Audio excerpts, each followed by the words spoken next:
श्री स्वामी समर्थ. स्वामी भक्तांनो, स्वामींचे असे चमत्कारिक मंत्र ऐकण्यासाठी आपल्या चॅनलला सबस्क्राईब करा आणि बाजूला असलेली घंटी नक्कीच दाबा आणि आपल्या व्हिडिओला एक लाईक करून कमेंटमध्ये श्री स्वामी समर्थ असं नक्कीच टाईप करा. श्री स्वामी समर्थ महाराज यांच्यावर अपार श्रद्धा ठेवणाऱ्यांसाठी आजचा दिवस अत्यंत महत्त्वाचा आहे. जर तुम्ही पूर्ण मनोभावे आणि श्रद्धेने महाराजांचा हा अद्भुत, प्रभावी आणि अत्यंत शक्तिशाली मंत्र केवळ 108 वेळा ऐकला तर तुमच्या आयुष्यात अशा प्रकारचे सकारात्मक बदल होऊ शकतात जे आजवर केवळ स्वप्न वाटत होते. हा मंत्र कुठलाही सामान्य जप नाही. यामध्ये एक अद्वितीय शक्ती आहे जी तुम्ही ऐकताच जाणवेल. काही वेळातच तुम्हाला जादू वाटू लागेल आणि बदल घडतील. जीवनातील अडथळे हटत आहेत, मार्ग सुकर होतोय आणि तुमच्या भाग्यात एक नवा उजळ प्रकाश पडत आहे. दरिद्रतेची भावना हळूहळू निघून जाईल आणि जीवनात समृद्धीचे झरे फुटतील. ज्याच्या जीवनात आर्थिक अडचणी आहेत, कर्जबाजारीपणाची तगमग आहे आणि अथम परिश्रम करूनही हाती काहीच लागत नसेल, त्यांनी एकदा हा मंत्र ऐकून बघावा. अनेक भक्तांनी सांगितले आहे, त्यांनी हा मंत्र ऐकायला सुरुवात केल्यावर काहीच दिवसात त्यांचं नशीब पलटलं. त्यांच्या घरात गुप्तधन मिळालं, तिजोरी भरली आणि खिसा पैशांनी ओसंडून वाहू लागला. या मंत्राचा प्रभाव इतका शक्तिशाली आहे की तुम्ही कोणतेही काम करत असताना फक्त व्हिडिओ प्ले करून ठेवा आणि ऐकत राहा. मनात विश्वास आणि श्रद्धा असली की श्री स्वामी समर्थ महाराज नक्कीच तुमच्या हाकेला प्रतिसाद देतात. फक्त दररोज 2 वेळा हा मंत्र ऐका आणि अनुभव घ्या त्या दिव्य चैतन्याचा. जसेच तुम्ही मंत्र ऐकायला सुरुवात कराल तसतसे जीवनात बदल घडू लागतील. नकारात्मक ऊर्जा दूर जाईल, मानसिक शांती मिळेल आणि आर्थिक समृद्धीकडे वाटचाल सुरू होईल. श्री स्वामी समर्थ हे फक्त देव नाहीत, ते अनुभवायची शक्ती आहेत. त्यांनी अनेक भक्तांच्या आयुष्यात चमत्कार घडवले आहेत आणि तुम्ही त्याचं अनुभवांचा भाग होऊ शकता. आजपासून दररोज हा मंत्र 108 वेळा ऐकण्याचा संकल्प करा.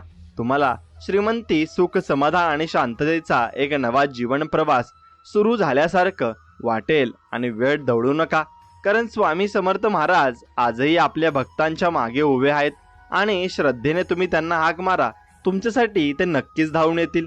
आज मी तुम्हाला एक अत्यंत रहस्यमय आणि चमत्कारिक गोष्ट सांगणार आहे. श्री स्वामी समर्थ महाराजांचा असा एक मंत्र ज्याचं केवळ ऐकणं देखील तुमच्या जीवनाला पूर्णपणे बदलून टाकू शकतं. हा मंत्र कुठलाही सामान्य जप नाही. हा मंत्र ऐकताच जणू अदृश्य शक्ती तुमच्यासाठी कार्य करायला सुरुवात करते. दररोज फक्त 2 वेळा आणि फक्त 108 वेळा ऐका. एवढंच काम करायचं आहे आणि बघा, काही दिवसातच तुमचं नशीब कसं चमकायला लागतंय. गरिबी, अडचणी, कर्जबाजारीपणा, सततचं अपयश या सगळ्यांपासून मुक्ती हवी असेल तर स्वामी महाराजांचा हा मंत्र तुमचं आयुष्य पलटू शकतो. मनापासून ऐका. कोणतंही काम करत असाल तरी चालेल, फक्त हा मंत्र प्ले करा आणि श्रद्धेने ऐकायला लागा. अनेक भक्तांनी सांगितले आहे की मंत्र ऐकल्यानंतर त्यांचं नशीब इतकं बदललं की काही दिवसांपूर्वी जे अशक्य वाटत होतं ते सहज शक्य झालं. हातात पैसा यायला लागला, संधी मिळायला लागल्या आणि आयुष्याचा प्रवास सुकर झाला. स्वामी समर्थ महाराज हे कुठल्याही भक्ताच्या मागे उभे राहणारे समर्थ गुरु आहेत. त्यांना फक्त हाक द्या, तीही श्रद्धेने. मग बघा, कोणतीही गोष्ट तुमच्यासाठी अशक्य राहणार नाही. आजपासून दररोज फक्त 108 वेळा मंत्र ऐकायचा आणि विश्वास ठेवा, जीवनात सकारात्मक बदल सुरू होतील. श्रीमंती, शांती, समाधान आणि सुख तुमचं दार ठोठावेल. म्हणून स्वामी महाराजांचा आशीर्वाद तुमच्यावर असाच राहणार आहे. हा मंत्र म्हणजे केवळ शब्दांचा संग्रह नाही, तर तो स्वतः स्वामी समर्थांची ऊर्जा आहे. जेव्हा तुम्ही हा मंत्र ऐकता तेव्हा तुमच्या आजूबाजूचं नकारात्मक वातावरण सकारात्मकतेने भरतो. अडथळे दूर होऊ लागतात. घरात शांतता, समाधान आणि ऐश्वर येऊ लागते. जिथे दिवसभर चिंता, तणाव आणि दुःख होते तिथे आता समाधान, विश्वास आणि आत्मशक्ती वाढू लागते. स्वामींच्या कृपेने अनेकांना नोकरी मिळाली, व्यवसायात यश मिळाले, घर खरेदी करता आलं, मुलांचं शिक्षण सुरळीत झालं आणि घरगुती कलह संपला. कारण हा मंत्र ऐकला की तुमचं मन केंद्रित होतं, विचार शुद्ध होतात आणि तुमचं संपूर्ण जीवन एका सकारात्मक दिशेने पुढे सरकतं. या मंत्रामागे असलेली दिव्य ऊर्जा तुमचं भाग्य जागृत करते आणि दैवी हस्तक्षेप घडतो. हजारो लोकांनी अनुभवले आहे की मंत्र ऐकल्यानंतर काही दिवसात अचानक पैशाची प्राप्ती झाली, कुठून तरी पैसे मिळाले, जुने थकलेले पैसे परत आले, कर्जदार पैसे परत देऊ लागले, चमत्कारासारखी गोष्टी घडल्या आणि हे सगळं फक्त या मंत्राच्या प्रभावामुळे झालं. म्हणूनच भक्तांनो, अजिबात शंका नको. आजपासूनच या मंत्राच्या सातत्याने अभ्यास करा. दररोज सकाळी उठल्यानंतर आणि रात्री झोपताना फक्त काही मिनिटे या मंत्राला द्या. मोबाईलवर प्रे करा आणि तुम्ही काम करत असताना देखील तो चालू ठेवा. मनात सतत स्वामी समर्थ या शब्दाचा जप करत राहा. काही दिवसात तुम्हाला तुमच्या जीवनात बदल जाणवेल. हे बदल इतके खोल आणि प्रभावी असतील की आजवर जे शक्य नव्हतं ते सहज शक्य होईल. कारण स्वामी समर्थांचे नामस्मरण म्हणजे जगातलं सर्वात मोठं साधन आहे. ते तुमचं भाग्य बदलू शकतात. आजवर जे स्वप्न वाटत होते ते सत्यात उतरू शकतात. पण अट एकच आहे, श्रद्धा आणि नियमितता. तुमच्या मनात जर खरंच बदलाची श्रद्धा असेल, जर तुम्हाला दैवी शक्तीचा अनुभव घ्यायचा असेल, तर तुम्ही स्वामी समर्थ महाराजांना खरेखुरे गुरु मानत असाल, तर आजपासूनच हा मंत्र तुमच्या जीवनाचा अविभाज्य भाग करा आणि अनुभव घ्या त्या अमोघ कृपेचा. आणि ती कृपा तुमच्यावर स्वामी महाराज नक्कीच बरसवतील. फक्त त्यांच्यावर तुम्ही तेवढा विश्वास मनापासून ठेवला पाहिजे. जेवढा जास्त विश्वास तेवढीच जास्त श्रद्धा आणि तेवढंच जास्त तुम्हाला परिणाम चांगले मिळू शकतात. हे लक्षात ठेवा की मंत्र केवळ ऐकण्यासाठी नाही तर अनुभवण्यासाठी आहे. त्याचा प्रत्येक उच्चार तुमच्या चैतन्याला जाग करतो. मनात जे काही अडथळे आहेत ते विरघळतात. ज्या गोष्टीसाठी तुम्ही अनेक वर्ष प्रयत्न करत होता त्या अचानक पूर्ण होतात. स्वामी समर्थांचा हा मंत्र म्हणजे दिव्य आशीर्वाद आहे, जो केवळ शब्दांमधून नाही तर स्पंदनांमधून कार्य करतो. जेव्हा तुम्ही हा मंत्र ऐकता तेव्हा तुमचं संपूर्ण अस्तित्व त्या कंपनांमध्ये न्याहालं जातं. घरामध्ये जो हा मंत्र चालू असतो तेव्हा तिथल्या भिंतीवरही एक दैवी आभा निर्माण होते. आजूबाजूचं वातावरण बदलतं. नकारात्मक ऊर्जा स्वतःहून निघून जाते. कोणत्याही वास्तुशांतीच्या किंवा ग्रह शांतीच्या विधीपेक्षा प्रभावी असा हा मंत्र आहे. फक्त तुम्ही त्याला किती श्रद्धेने स्वीकारता हे महत्वाचं आहे. अनुभव असं सांगतात की घरात सतत कलह चालू होता, पैसा टिकत नव्हता, मनात खचखच होती. पण मंत्राच्या सातत्याने ऐकण्यामुळे आणि नामस्मरणामुळे सर्व काही स्थिर झालं. मुलांचं वागणं सुधारलं, नात्यांमध्ये प्रेम निर्माण झालं आणि एक अनामिक शांतता मनात स्थापित झाली.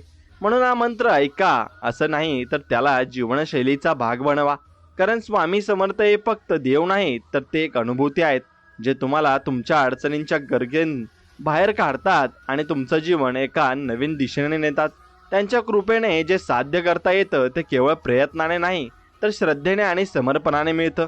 म्हणून आजपासून मनात फक्त एकच गोष्ट ठेवा, स्वामी समर्थ नाम आणि त्यांचा मंत्र.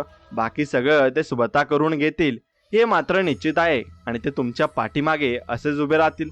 फक्त तुम्ही श्रद्धा आणि मनापासून विश्वास ठेवा, सर्व काही शक्य होणार आहे. स्वामी समर्थांचा अनुभव घेतलेल्यांनी सांगितले आहे की जेव्हा जीवनात अडचणी घेरलं होतं आणि त्या सगळ्या मार्गांनी प्रयत्न करूनही यश मिळत नव्हतं, तेव्हा केवळ स्वामी समर्थ या नावाच्या सातत्याने उच्चाराने परिस्थिती बदलली. हा मंत्र म्हणजे फक्त ध्वनी नाही तर तो एक शक्तिशाली कंप आहे, जो आपल्या आयुष्यातील अडथळे, रोग, भय, मानसिक अस्थिरता आणि आर्थिक अडचणी यांना नष्ट करण्याचं सामर्थ्य बाळगतो. काही वेळा आपल्याला वाटतं की ते इतकं सगळं केल्यावरही काहीच का होत नाही. तेव्हा हा मंत्र आपल्याला धैर्य देतो. तो आपल्या आतली विश्वासाची ज्योत पुन्हा पेटवतो. आपण जिथे थांबलो होतो तिथून पुढे जाण्याची उमेद देतो. अनेक लोकांनी हे अनुभवले आहे की हा मंत्र ऐकताना डोळ्यातून अश्रू येतात, छातीत एक उर्मी दाटून येते, मनात अजीब शांतता येते. आणि हा प्रभाव कोणत्याही बाह्य औषधाने किंवा उपायाने मिळत नाही, फक्त या दिव्य शक्तीचा स्पर्शानेच शक्य होतं. म्हणूनच जिथे हा मंत्र चालू असतो तिथे रोग, भय, मतभेद, गरिबी आणि अशांती यांचं स्वतःहून विसर्जन होतं. हा मंत्र म्हणजे स्वामींचं अस्तित्व, त्यांची कृपा, त्यांचं आश्वासन आणि आहे मी आहे. आणि हे दोन शब्द मी आहे जेव्हा ईश्वर स्वतः आपल्याला म्हणतो तेव्हा मग काही अशक्य राहत नाही.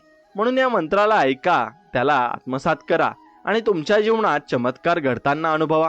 कारण स्वामी समर्थ केवळ देव नाहीत तर ते एक संपूर्ण ब्रह्मांड आहेत आणि जे श्रद्धा आणि विश्वासाने आपल्याला ते प्रकट होतात. स्वामी समर्थांच्या कृपेचं एक वैशिष्ट्य म्हणजे ती कधीही थेटपणे पैशात, वस्तूंमध्ये किंवा बाह्य सुखांमध्ये प्रकट न होता आधी मनात शांतता आणि विश्वास निर्माण करते. ही ती आपली पहिली ओळख असते की स्वामींकडे आपल्याकडे वळले आहेत. आणि जेव्हा मन एकाग्र होतं, अनाकलीनं शांतता अनुभवायला मिळते, निर्णय घेण्याचं बळ येतं, भीती नाहीशी होते, तेव्हा समजावं की त्यांची अंतप्रेरणा आहे.